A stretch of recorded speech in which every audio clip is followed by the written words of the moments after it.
Bible's clear that Jesus was sinless. It tells us that, and if he did commit sin, he wouldn't be a perfect substitution for us. So Genesis 18, God appears to Abram.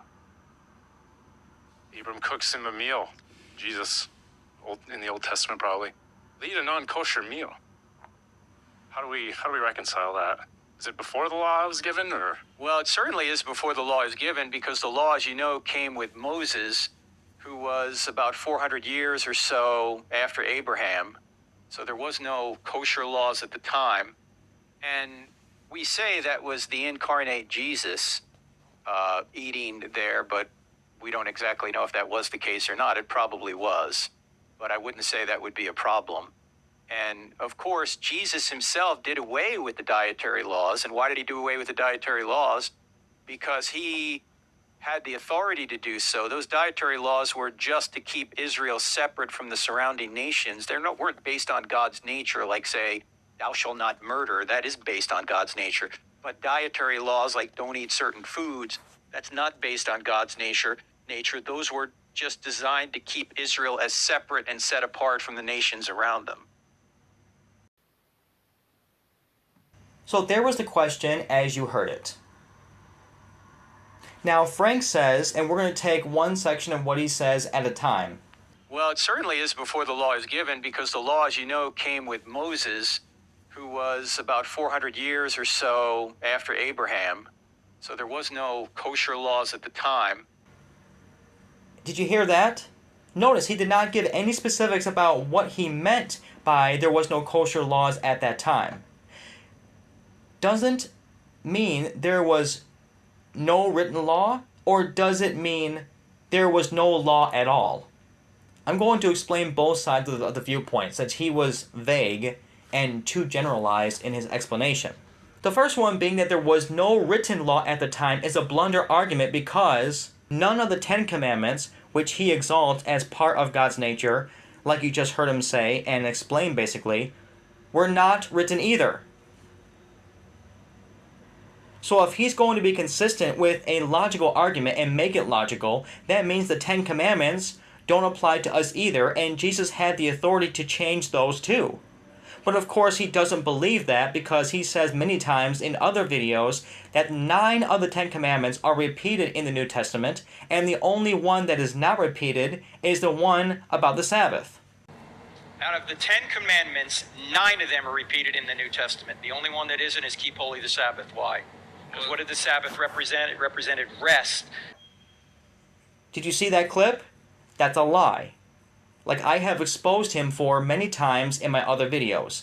The first 4 of the 10 Commandments are not repeated, but the last 6 are. By his argument, if he means there was no written law, therefore the kosher laws do not apply, that means they could break the 10 Commandments too, and get away with it, because that was not written at that time either. However, on the other side of the viewpoint, if he means there was no law at all, that's an even bigger problem. If there was no law at all, that means nobody could be held accountable for their sins, and God had no right. He had no authority to judge the world by a big flood, killing everybody off, because there was nothing to hold them accountable to. Now here's the next part of his erroneous explanation. And of course, Jesus himself did away with the dietary laws. And why did he do away with the dietary laws? Because he had the authority to do so. That's a lie.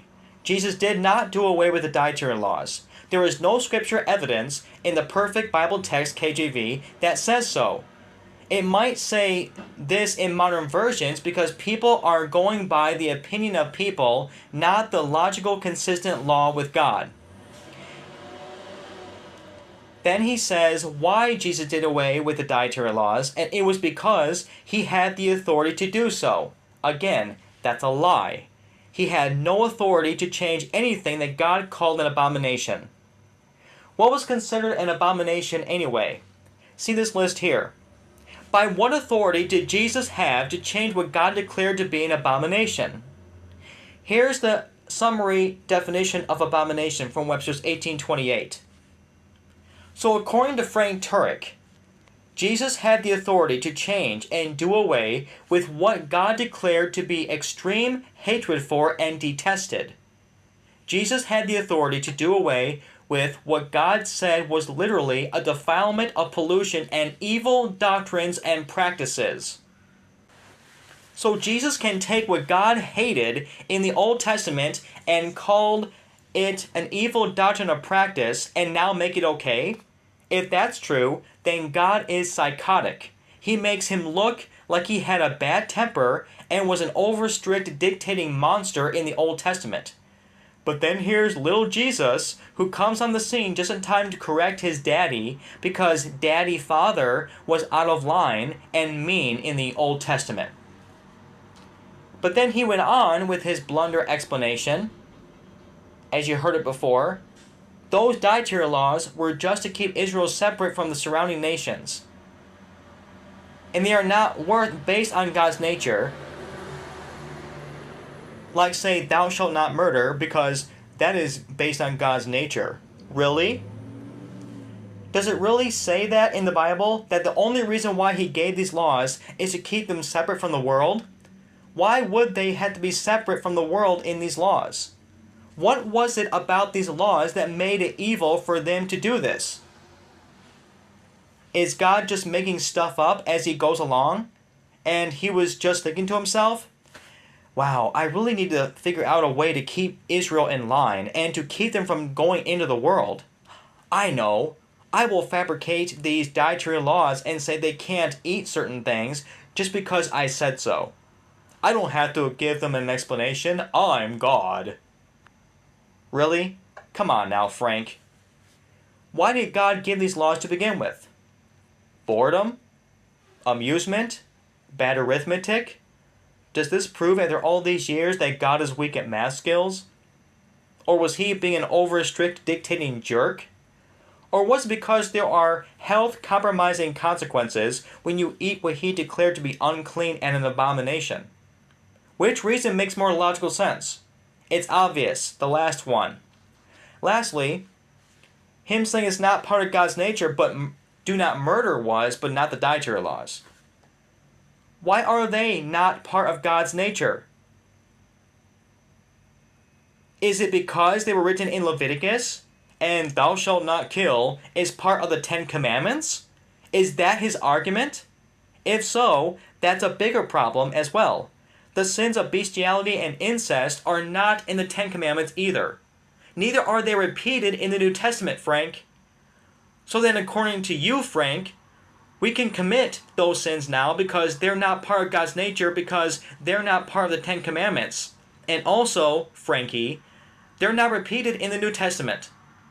So logically speaking, according to consistency, Frank Turek is openly endorsing bestiality and incest by his argument.